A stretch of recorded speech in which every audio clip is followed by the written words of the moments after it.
Assalamualaikum warahmatullahi wabarakatuh. Waalaikumsalam warahmatullahi wabarakatuh. Alhamdulillahil jabbaril qahhar, al-azizil ghaffar, khaliqil jannati wan nar. Wassalatu wassalamu ala sayyidina wa maulana Muhammadinil Mukhtar wa ala alihi wa ashabihil adhar. Amma ba'du. Saudara-saudara kaum muslimin rahimakumullah. Pada pertemuan kali ini kita akan membicarakan tentang neraka dan calon-calon penghuninya. Sesungguhnya kalau kita bicara tentang neraka, artinya kita bicara tentang akhirat. Dan kalau kita bicara tentang akhirat, kita bicara tentang alam gaib yang merupakan salah satu dari rukun iman yang 6, percaya kepada alam gaib. Kalau sudah bicara alam gaib, maka ini di luar batas kemampuan nilai-nilai ilmiah dan di luar batas kemampuan renungan filsafat. Ilmu pengetahuan akan buntu kalau sudah membicarakan alam gaib.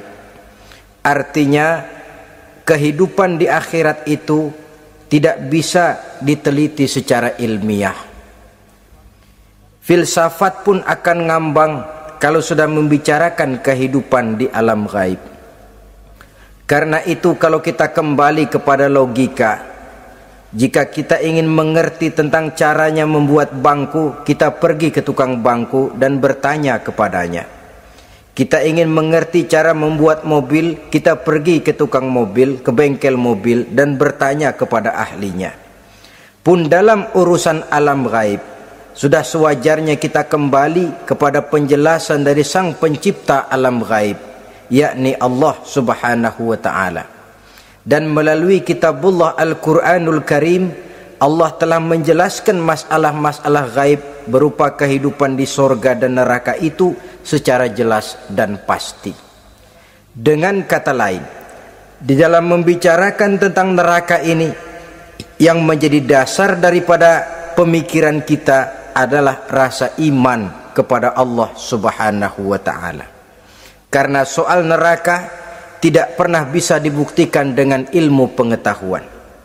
Tidak bisa diselidiki sebab orang yang sudah pulang ke sana pun tidak pernah kembali lagi kemari untuk kita tanya bagaimana hal ihwal keadaan di sana. Saudara-saudara kaum muslimin rahimakumullah. Neraka dalam istilah Quran selalu disebut dengan narun,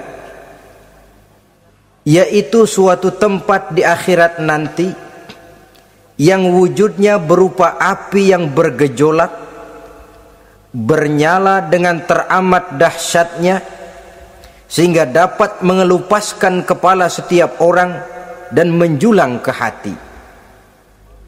Diriwayatkan oleh Imam Bukhari dan Muslim bahwa Rasulullah sallallahu alaihi wasallam pernah bersabda, narukum hazihi allati tuqiduna juz'un min sab'ina jazaan min harri jahannam. Qalu wallahi in kanat lakafiyatun ya Rasulullah. Qala fa innaha fadlat bi tis'in wa sittina jazaa. Apimu yang kamu pakai di dunia ini, kata Nabi, untuk memasak, untuk menyalakan lampu, api yang kau pakai di dunia ini cuma satu bagian kecil dari 70 kali bagian panasnya neraka jahanam. Sahabat waktu itu terperanjat lalu berkata, wallah in kanat lakafiyatun ya Rasulullah. Ya Rasul, api di dunia ini saja sudah cukup untuk menghanguskan kami, untuk menghanguskan apa yang ada. Bersabda Rasulullah sallallahu alaihi wasallam, maka sesungguhnya api neraka itu dilebihkan panasnya dengan 69 kali daripada panasnya api di dunia ini. Jadi sepanas-panasnya api yang pernah kita rasakan di dunia ini, maka api di neraka nanti 69 kali lebih panas dari api yang kita rasakan paling panas di dunia.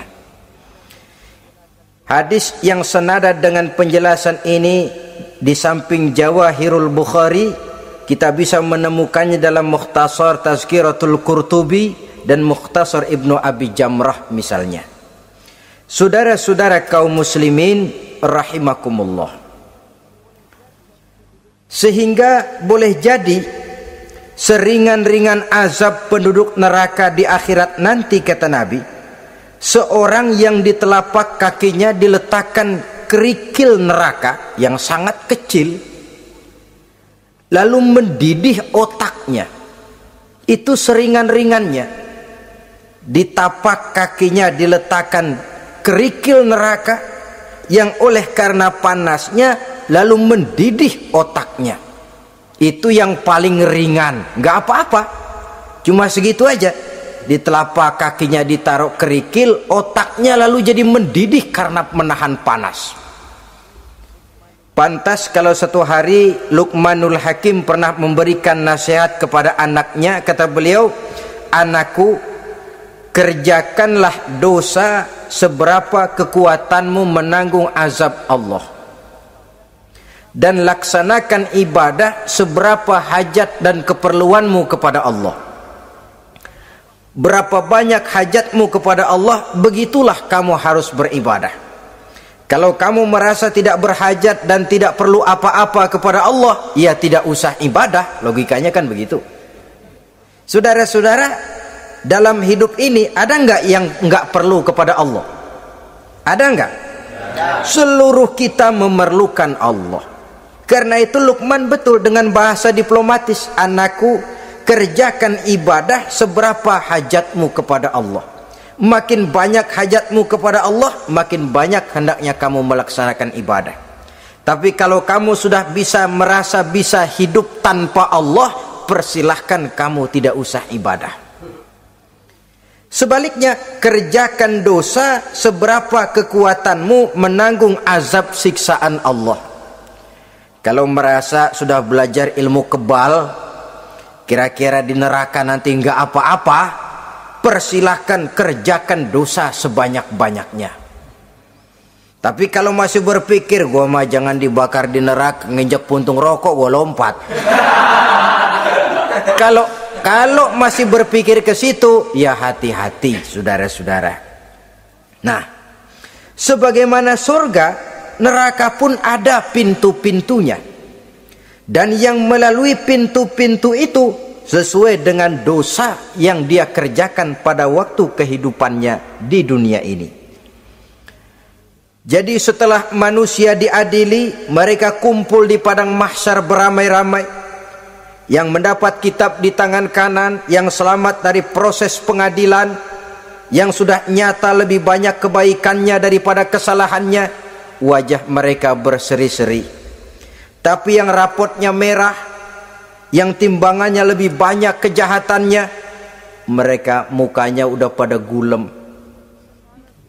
Di tengah itulah kedengaran pernyataan dari Allah Subhanahu wa taala, "Salamun qaulan min Rabbir Rahim." Ada ucapan selamat dari Allah, Tuhan yang Maha Pengasih dan Maha Penyayang. "Salamun alaikum." Selamatlah kamu, wahai orang-orang yang kelak akan sampai ke surga. Yang lulus di pengadilan dapat ucapan selamat dari Allah. Tapi pada saat itu juga Allah mengatakan, "Wamtazul yauma ayyuhal mujrimun." Pada hari ini semua orang-orang yang kurang ajar supaya minggir. Wamtazul yauma ayyuhal mujrimun. Orang-orang yang durjana, kelompok durhaka, para pembuat dosa, misah hari ini, minggir semuanya. Kamu akan digiring ke dalam neraka. Saudara-saudara kaum muslimin rahimakumullah. baik mereka yang akan menuju surga, baik mereka yang akan masuk ke dalam neraka, sama melintasi satu jembatan yang melintang di atas neraka. Dalam surah Maryam ayat 71 dan 72, walaupun jembatan itu tidak digambarkan secara jelas, tapi kita temukan penjelasan Allah sebagai berikut.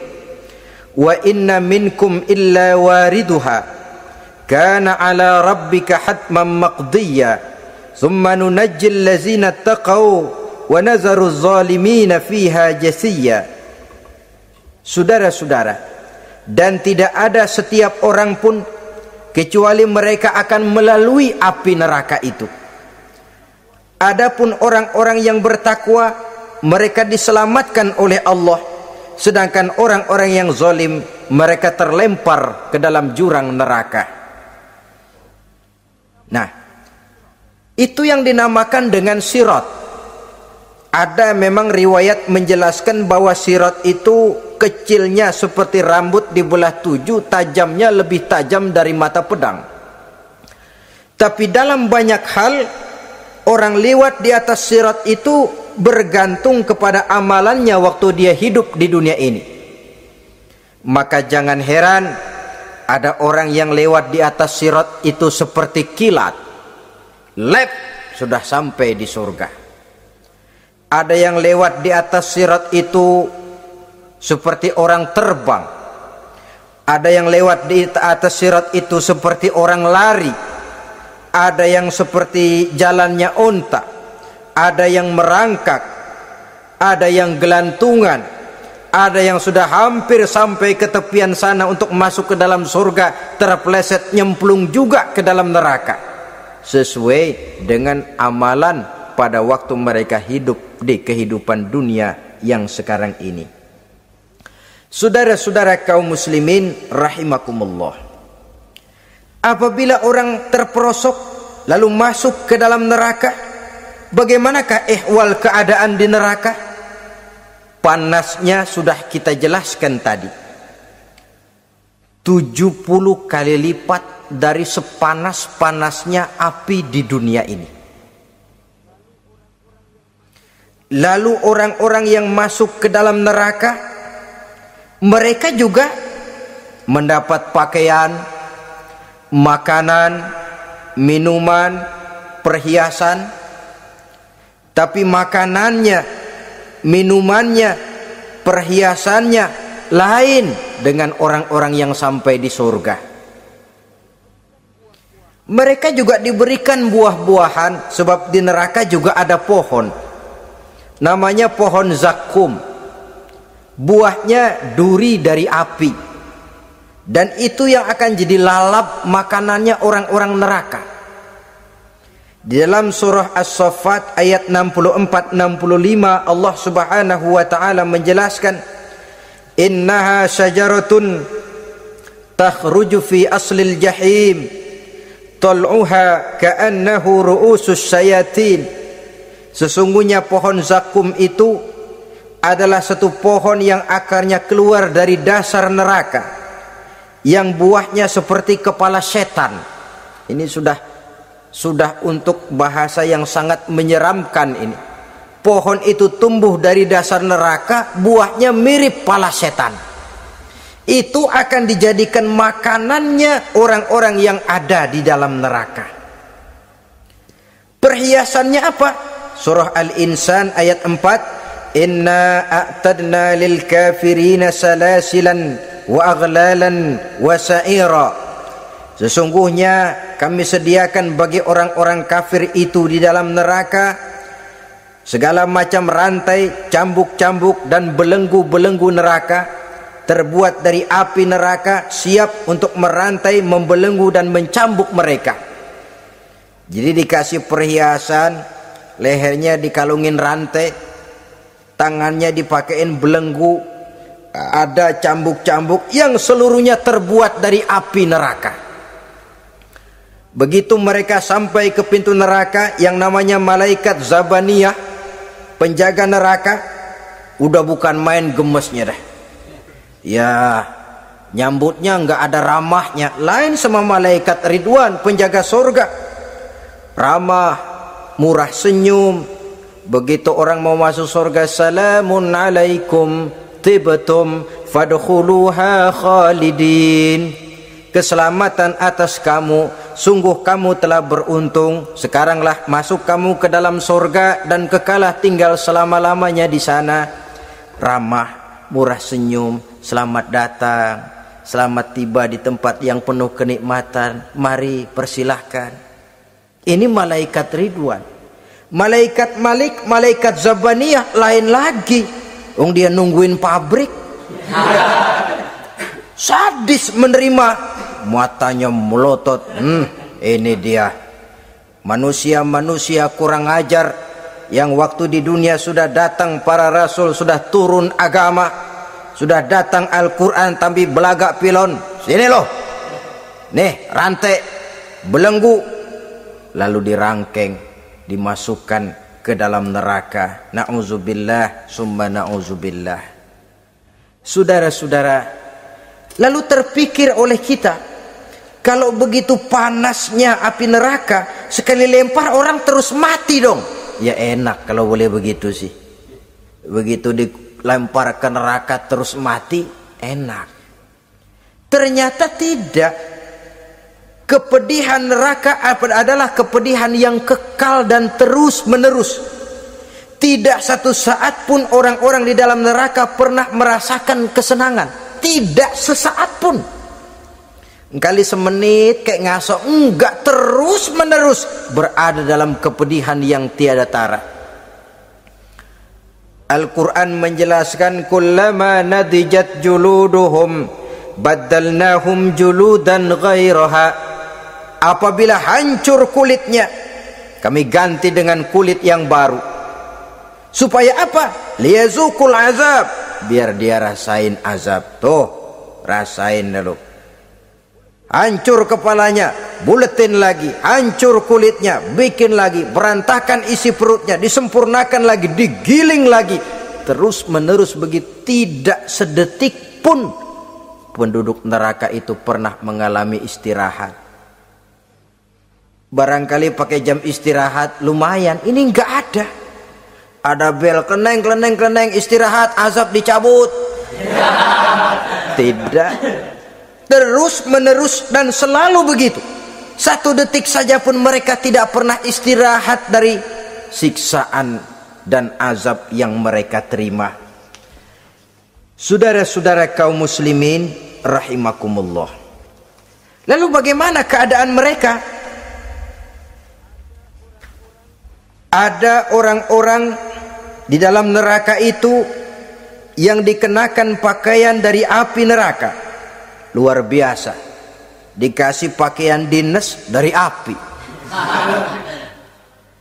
Kemudian kepalanya dituangi air yang sedang mendidih, yang dengan tuangan air itu dihancur luluhkan segala isi perutnya dan kulit-kulitnya. Setelah itu mereka dicambuk dengan cambuk-cambuk dari besi. Apabila mereka hendak keluar dari neraka, mereka dicampakkan kembali ke dalamnya dan dikatakan kepada mereka, rasakan siksaan yang membakar ini. Dalam surah Al-Hajj ayat 19 sampai 22 kita bisa simak firman Allah Subhanahu wa taala.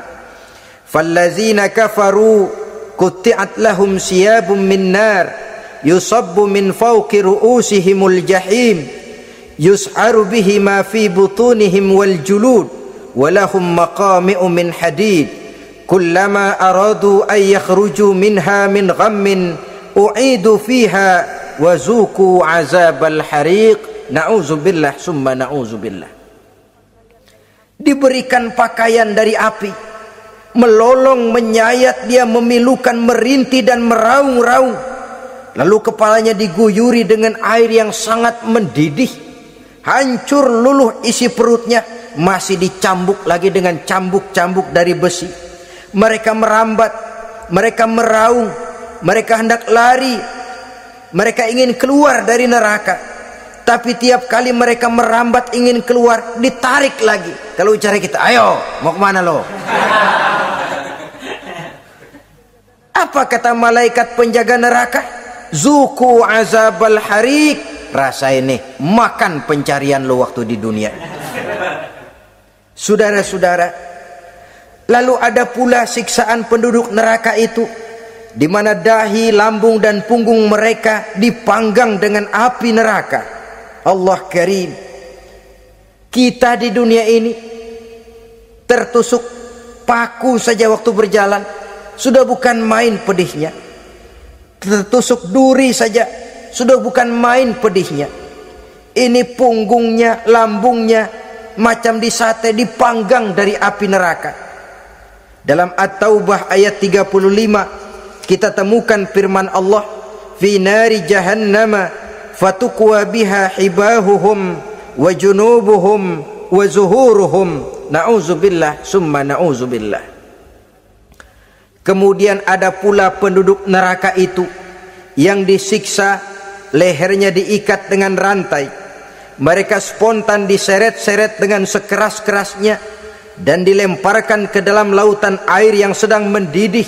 Kemudian mereka dibakar dalam api yang bergejolak dan menyala-nyala.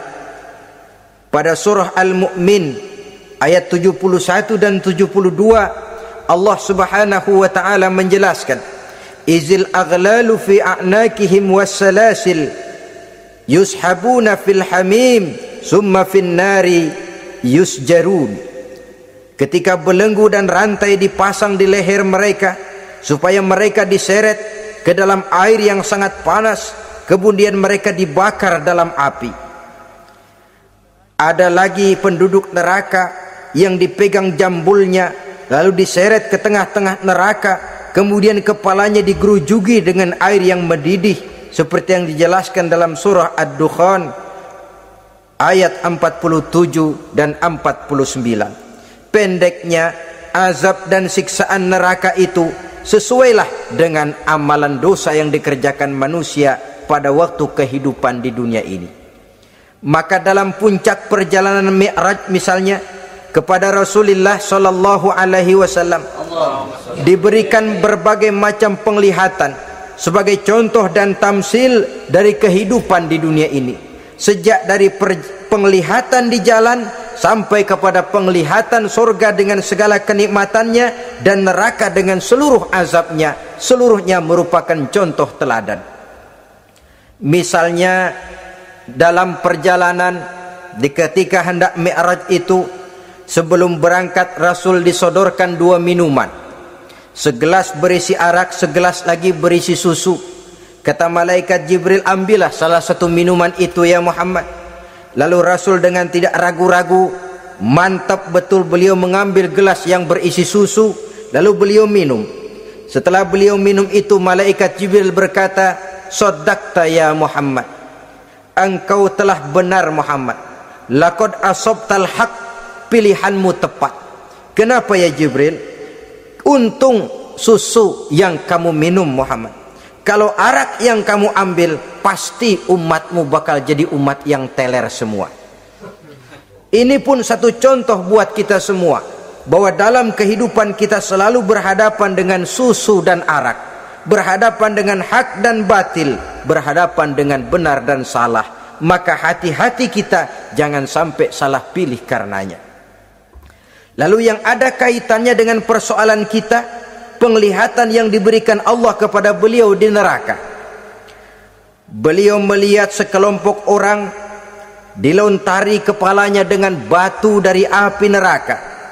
Tiap kali dilontari kepala itu hancur berkeping-keping, berantakan otaknya, lalu dibulatkan kembali.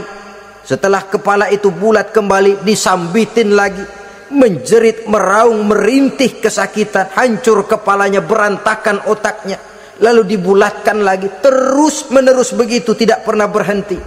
Sampai Rasul bertanya, "Ya Jibril, ini orang kenapa kepalanya dilontari dengan api neraka sampai hancur lalu dibulatkan kembali?" Kata malaikat Jibril, "Ya Muhammad, itulah contoh daripada umatmu yang berat untuk sujud kepada Allah Tuhannya.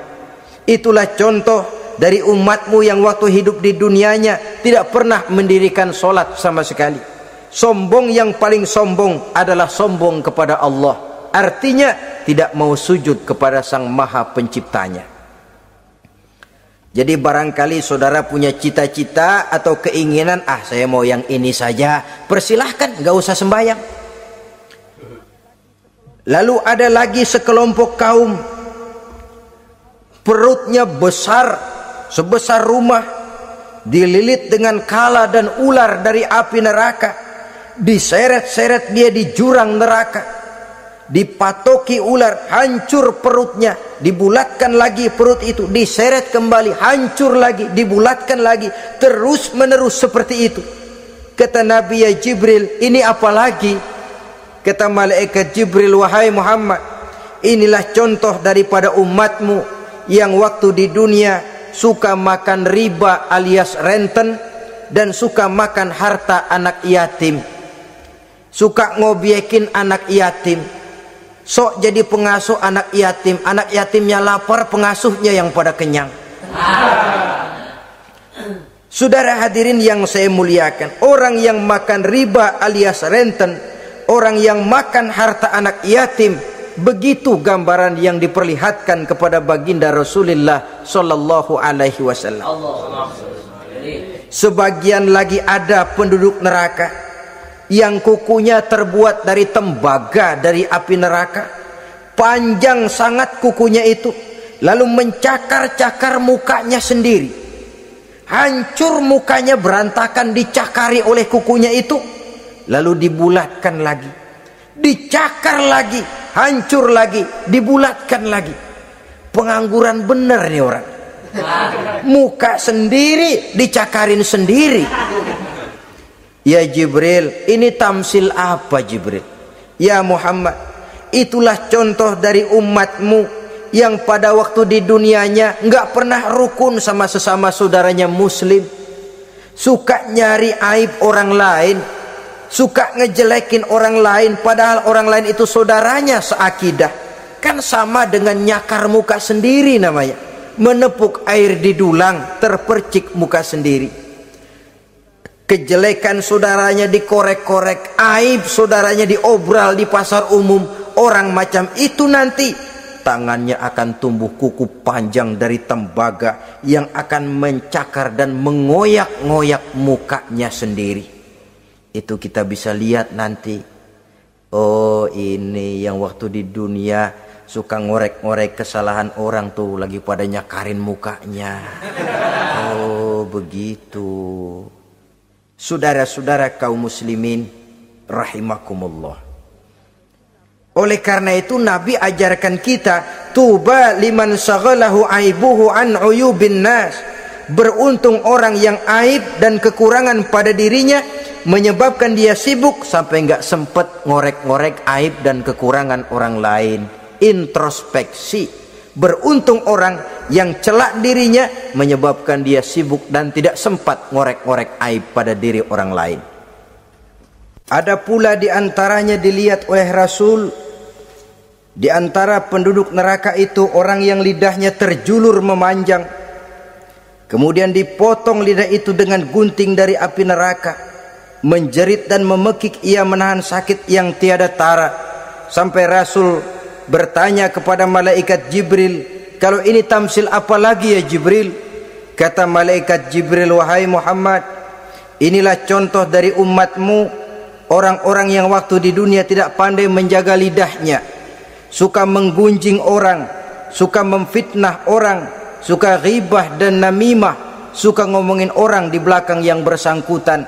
Maka hari ini lidahnya menjulur menjadi panjang dan dipotong dengan gunting dari api neraka.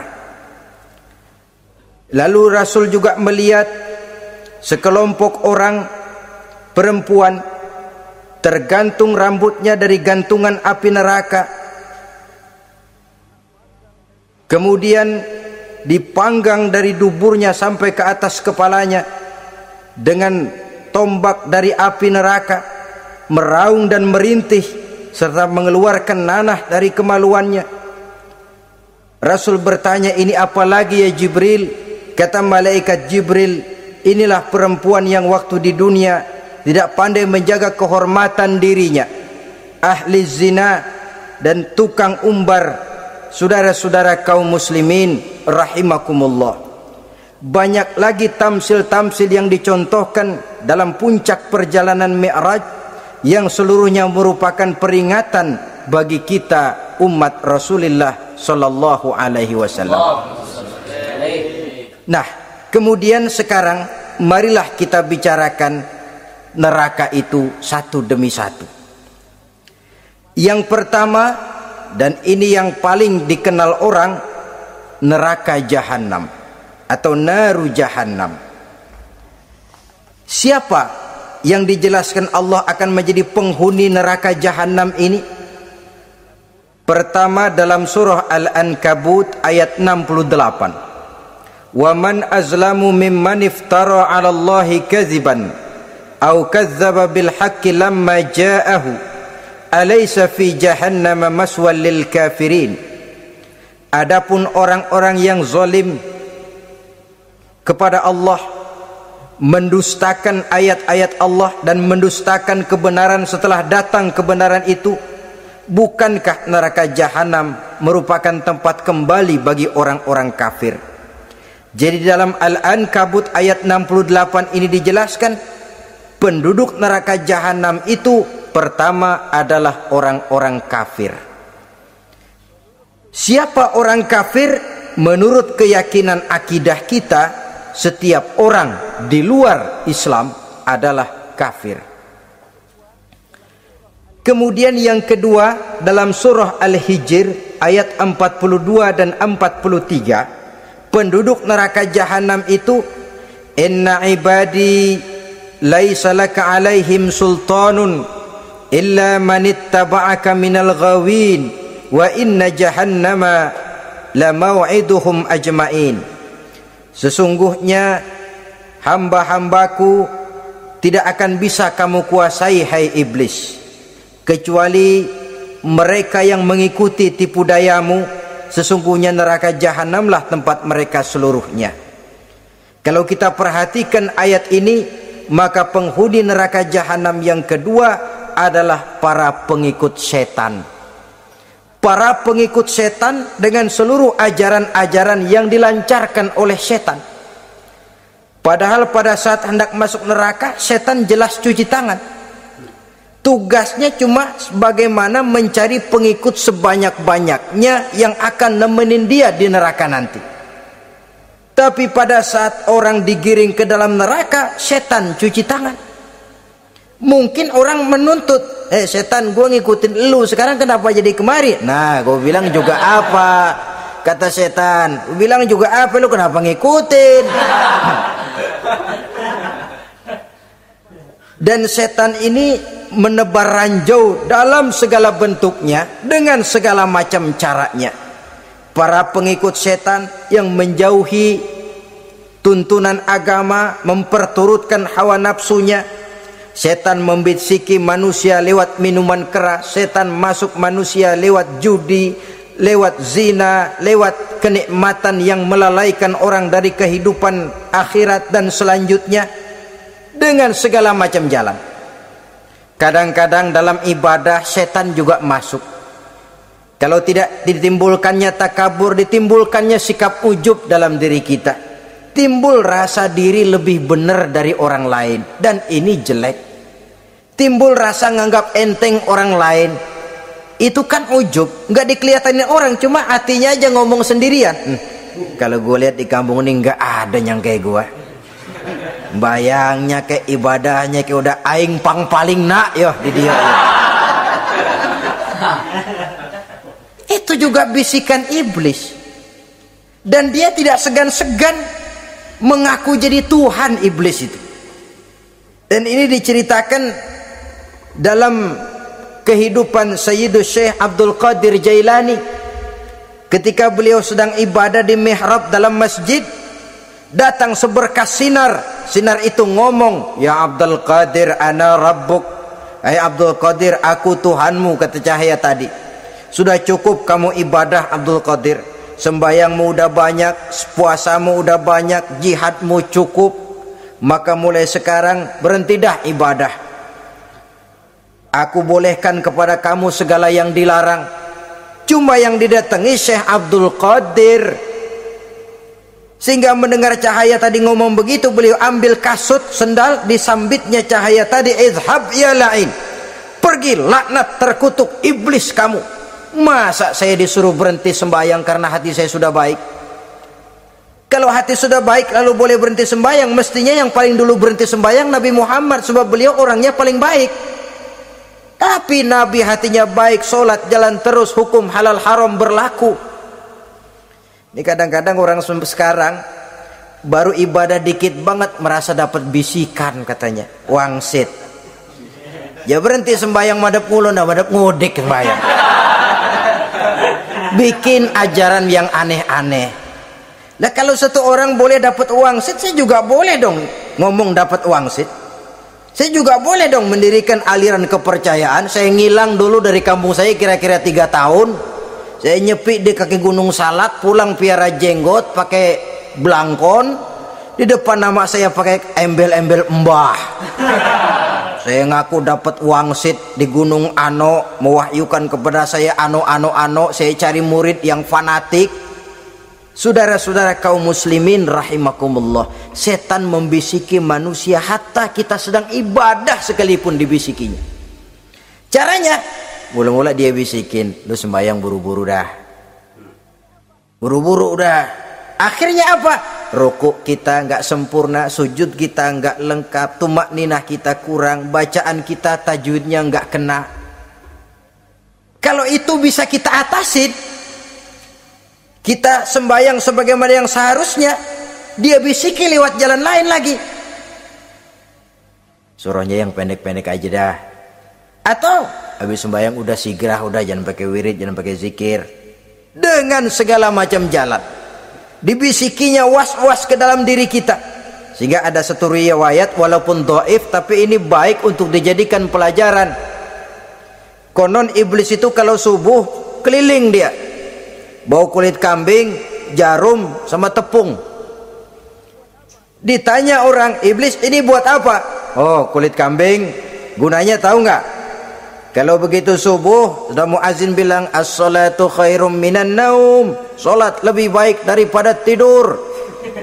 Maka ini kulit kambing mulai aku hamparkan buat hamba-hamba Muhammad. Jadi begitu dengar azan, cuma udah bikin anget udah tidur. Kenapa? Kulit kambing belis masuk. Saudara-saudara, lalu kata orang tadi lagi, lah kalau tepung buat apa itu? Oh, tepung itu kalau umat Muhammad mau baca Quran, baca kitab, mutolaah, gua aurin tepung matanya biar dia sepet. Makanya kalau sudah ngaji baca Quran bawaannya udah ngantuk aja ngantuk. Oh begitu, iya. Lah kalau duri paku itu buat apa? Nah ini duri paku. Kalau umat Muhammad mau hadir di majelis taklim, mau pergi ngaji, mau duduk iktikaf di masjid, gua pasangin paku di pantatnya. Jadi kalau sudah duduk di masjid kelasat kleset, hadir di majelis taklim kelasat kleset, bawaannya mau udahan melulu. Itu duri-duri dan paku-paku yang memang ditebarkan oleh iblis. Saudara-saudara kaum muslimin rahimakumullah, jadi para pengikut setan dengan segala macam perangkapnya ini pun, ya perangkap setan itu ya dunia itu ya isinya harta, tahta, wanita. Kan perangkap dunia itu harta, tahta, wanita, ini sering bikin orang buta. Perangkap dunia dan merupakan perangkap setan sekaligus. Nah, yang ketiga, penghuni neraka jahanam adalah para pembuat dosa, orang-orang yang durhaka. Dalam Toha ayat 74 Allah menjelaskan, innahu may ya'ti rabbahu mujriman fa inna lahu jahannam. Sesungguhnya orang-orang yang datang menghadap Allah dengan berlumuran dosa, maka sesungguhnya bagi mereka adalah neraka jahanam. Dan yang keempat, penghuni neraka jahanam orang yang kufur nikmat. Tidak cuma kufur iman, tapi kufur nikmat bisa menyebabkan orang masuk neraka jahanam. belum pernah merasakan dalam hidupnya bahwa Allah memberikan nikmat kepadanya, bagaimanapun besar karunia dan nikmat itu. Dalam surah Ibrahim ayat 28-29 Allah menjelaskan, alam tara ilal ladzina baddalu ni'matallahi kufran wa ahallu qaumahum darul bawar jahannama yaslaunaha wa bi'sal qarar. Tidaklah engkau perhatikan, tidaklah kau lihat orang-orang yang mengganti, menukar nikmat Tuhannya dengan kekufuran. Diberikan nikmat berupa Islam, digantinya dengan kekufuran. Dia tidak tahan kesengsaraan dunia lalu memilih kesengsaraan akhirat, padahal kesengsaraan akhirat lebih abadi dari kesengsaraan dunia. Ada orang yang gak tahan miskin dunia lalu menjatuhkan pilihan lebih memilih miskin akhirat. Ya Allah, keliru besar. Karena gak tahan hidup miskin di dunia, ada yang nawarin ngasih supermi 3 bungkus, iman telap. Ada yang ngasih beras, pindah agama. Ada yang bawain pakaian bekas, tukar akidah, pindah iman. Innalillah. Ditukar kemiskinan dunia dengan kemiskinan akhirat. Padahal kemiskinan dunia berapa tahun? Setahun umur manusia. Sepanjang-panjang umur orang sekarang kan. 100 tahun udah jarang umur orang sekarang. 70 aja udah cakep tuh. Sebenarnya kalau 70 tuh ada jatah lebih tuh, 7 tahun. Toh kalau ikut Nabi 63 tahun kan, Nabi wafat. Kalau kita sudah umur 70 tuh ada jatah ekstra 7 tahun. Oh ya, dimanfaatkan baik-baik mestinya. Taruhlah kemiskinan dunia, bagaimanapun melaratnya dunia, bagaimanapun sengsaranya dunia, cuma sebatas umur kita. Tapi kalau nikmat Islam ini harus kita tukar dengan yang lain. Baddalu ni'matallahi kufran, menukar, mengganti nikmat yang diberikan Allah dengan kekufuran. Artinya kita menukar kemiskinan sementara dan kita memilih kesengsaraan dan kemiskinan abadi. Di akhirat kita miskin, di neraka kita miskin, miskin abadi. Di neraka kita sengsara, sengsara abadi. Saudara-saudara kaum muslimin rahimakumullah, itu neraka jahanam. Yang kedua dinamakan neraka jahim. Siapa mereka ini para penghuninya? Siapa mereka ini para penghuninya? Pertama dalam surah At-Takatsur, yaitu orang-orang yang bermegah-megah dengan dunia, menumpuk-numpuk harta, lalu lupa dengan kesibukan harta itu, lupa kepada kehidupan yang akhirat nanti. Alhaakumut takatsur hatta zurtumul maqabir kalla sawfa ta'lamun summa kalla sawfa ta'lamun kalla law ta'lamuna ilmal yaqin la tarawunnal jahim. Kamu telah lalai akibat apa? At-takatsur. Ini penyakit pertama yang menyebabkan orang sampai ke neraka jahim. Penyakit takatsur. Dan itu penyakit zaman sekarang.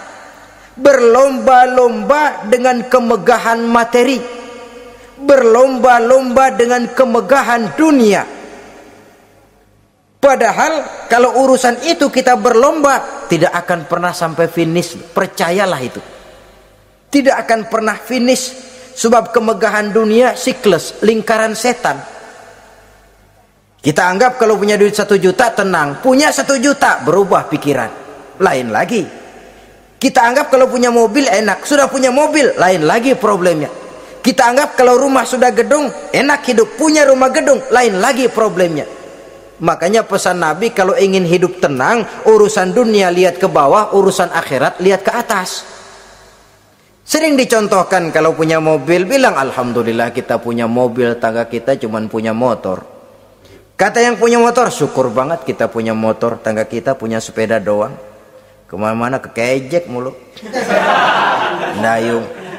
Kata yang punya sepeda, alhamdulillah kita punya sepeda, tetangga kita cuma jalan kaki, kemana-mana ngetuk mulu. Kata yang jalan kaki, alhamdulillah masih bisa jalan, tangga kita sebelah lumpuh bertahun-tahun nggak kemana-mana. Kata yang lumpuh, alhamdulillah masih hidup, tangga kita kemarin mati nggak balik lagi. Itu dalam urusan dunia. sehingga sifat takasur ini hilang. Tapi urusan akhirat lihat ke atas. Kalau dia begitu sibuknya bisa jaga sholat, kenapa saya tidak? Kalau dia hidupnya sederhana, rajin sedekah, kenapa saya yang lebih kok enggak sanggup? Kalau dia bisa baca Quran, kenapa saya enggak? Lalu timbul gairah ingin mencontoh orang dalam urusan ibadah, menimbulkan ketenangan jiwa, dan itu ada garis finishnya. Tapi kalau yang lumpuh lihat yang bisa jalan lihat yang naik sepeda, yang sepeda lihat motor, sudah punya motor lihat mobil, lihat pesawat terbang, lihat kereta api. Kapanlah awak nih mau bersyukur?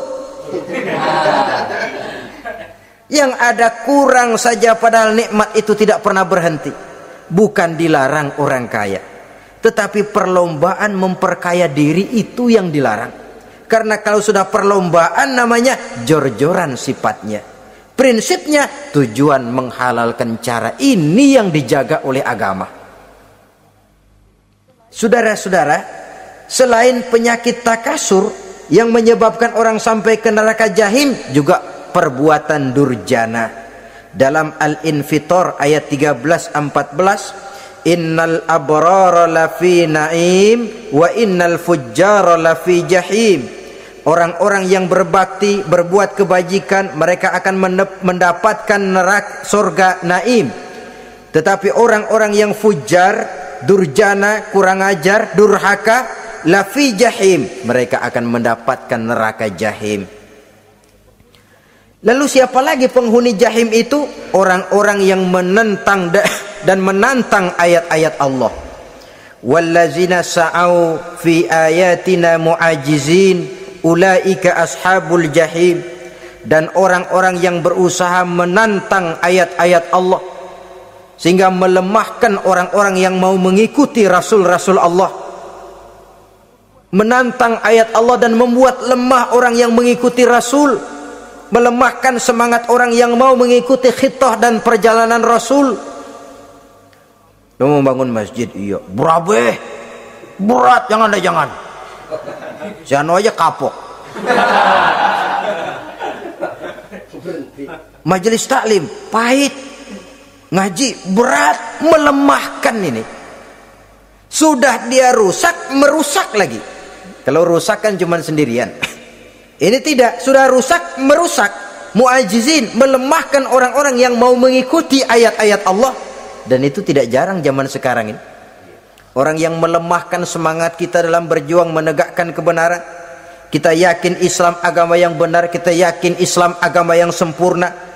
Ada saja orang yang melemahkan semangat kita, yang berteori bahwa ada ayat-ayat Quran yang tidak relevan lagi dengan situasi dan kondisi, yang berteori bahwa Nabi Muhammad cuma sebagai manusia biasa yang tidak terlepas kemungkinan dari salah. Pendeknya melemahkan nilai-nilai semangat kita untuk memperjuangkan Islam ini. Ini pun termasuk mu'ajizin.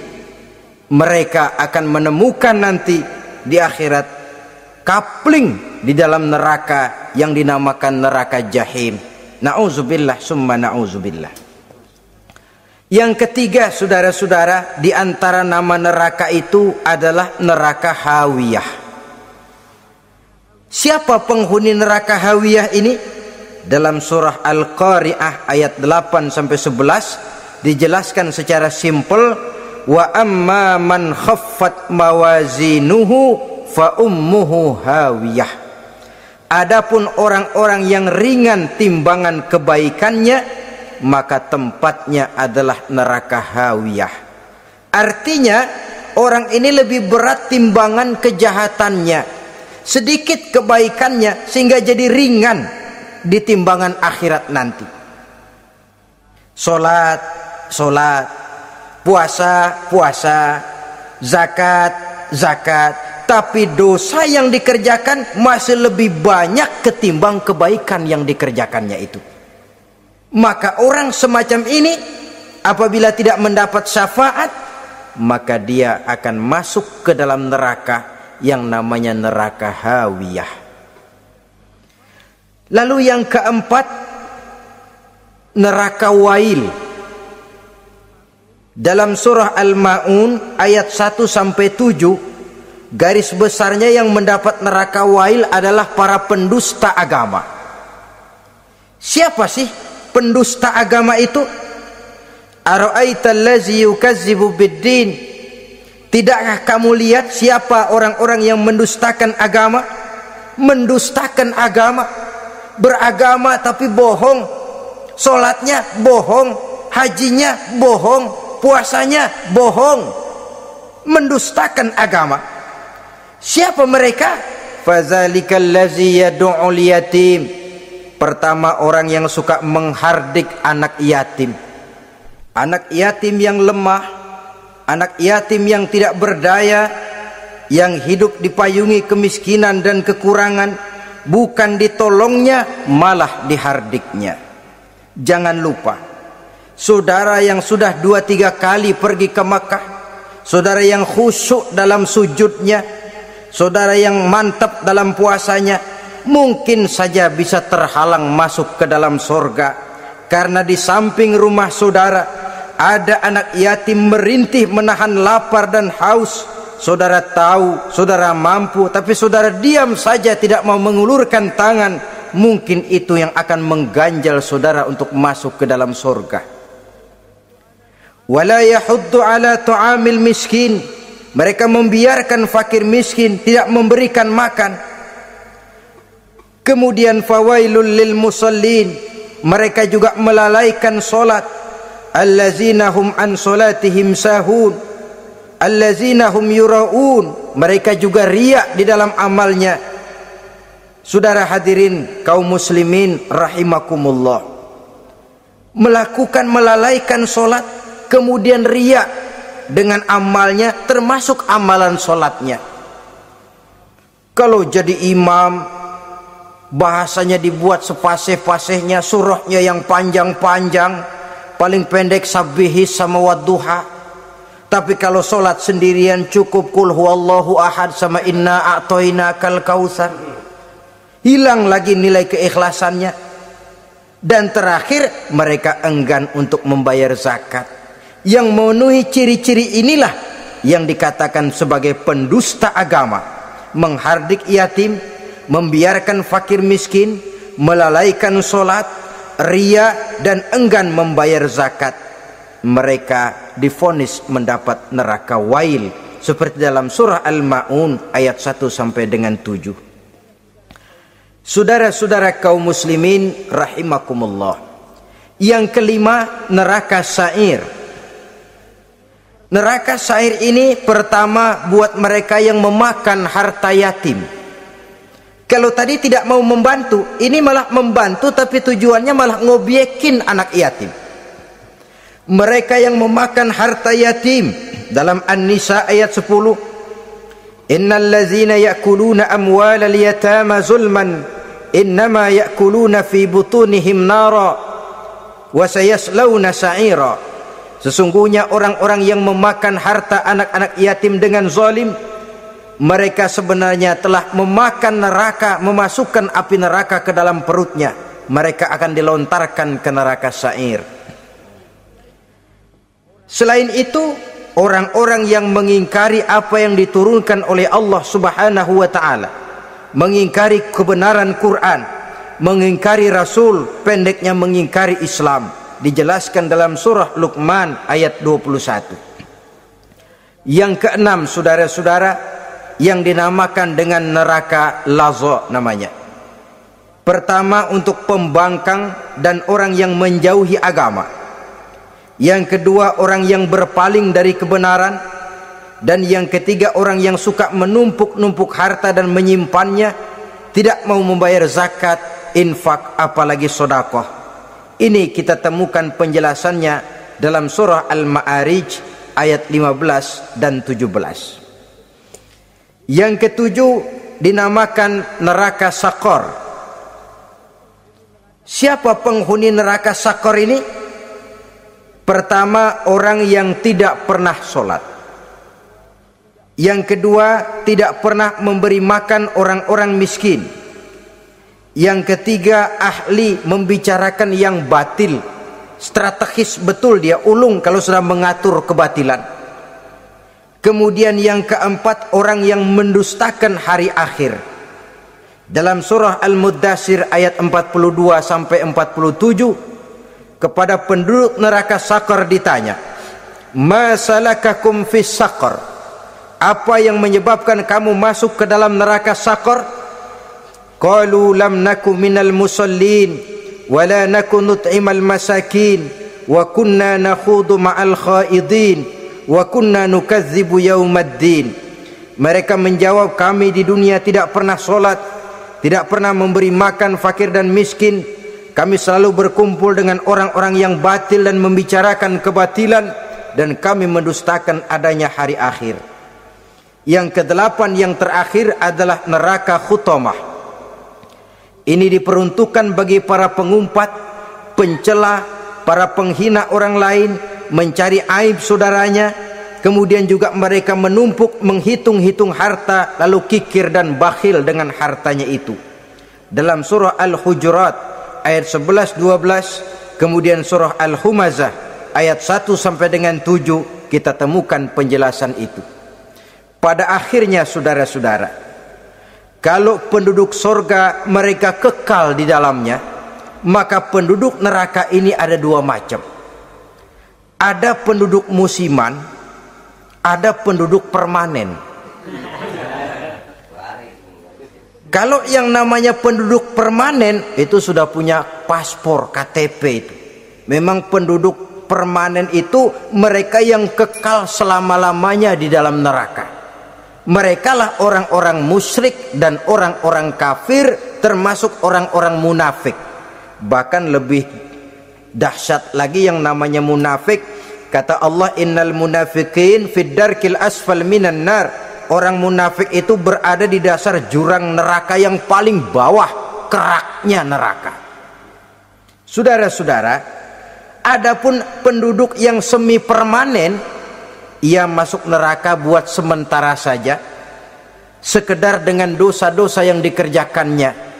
Mereka adalah orang-orang mukmin yang asli, orang-orang Islam yang waktu di dunianya berbuat dosa. Mereka masuk ke dalam neraka, menerima azab sesuai dengan dosa yang dikerjakannya. Setelah itu mereka akan diangkat dari surga untuk ditempatkan di dalam, mereka akan diangkat dari neraka untuk ditempatkan di dalam surganya Allah Subhanahu wa ta'ala. Seperti banyak dijelaskan dalam hadis-hadis sahih yang diriwayatkan oleh Imam Bukhari dan Muslim.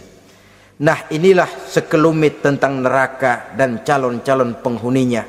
Mudah-mudahan Allah jauhkan kita, Allah jauhkan anak cucu kita, amin. Allah jauhkan seluruh keluarga kita, amin, dari neraka dan dari azab neraka. Amin. Terima kasih dan mohon maaf. Wassalamualaikum warahmatullahi wabarakatuh. Waalaikumsalam warahmatullahi wabarakatuh.